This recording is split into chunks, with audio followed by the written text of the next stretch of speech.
interpolate or make my own privileged speech today as requested by the Senate President.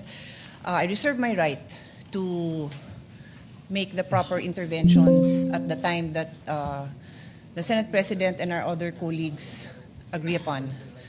But I just want to make this quick statement. Parang walang nangyari. Yan po ang statement ng ating butihing Senadora Risa Hontiveros. Siguro po para sa inyong mga wala dito. Pero para sa amin na nandito, napakaraming nangyari. Takot na takot po ako na kailangan ko na magpaalam sa mga anak ko. At yung staff ko, 2 pintuan ang pagitan ko sa putukan. Yung staff ko na si Claire, na 20 years na sa akin, nandun siya sa labas. She has a 12-year-old son. Kinuwento niya sa akin late na tumatakbo siya, hindi niya alam kung saan siya pupunta.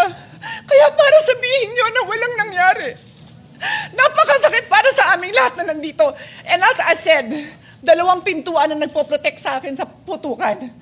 Pero yung media, yung Senate staff, yung hindi naman makauwi dahil sila ang security, sila ang elevator, women and boys natin, nandoon po sila. So dear colleagues, napakarami nang nangyari. And one more thing, wala ho akong sinisisi. Pero nung pagkatapos ng lahat, pagtingin ko ng group natin, yung dating majority group, walang ni isa sa inyong nangamusta sa amin.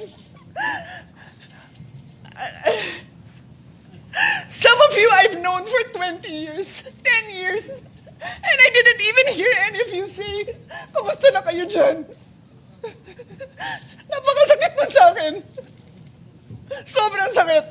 So yun lang ang masasabi ko. Yes, I am very ready to share my story, to ask questions. Pero kung wala ho kayo dito, huwag niyong questionin yung mga nangyari sa mga nandito. Dahil nandito kami, kasama ng staff. Staff namin, Senate staff. You have your own story. I respect that.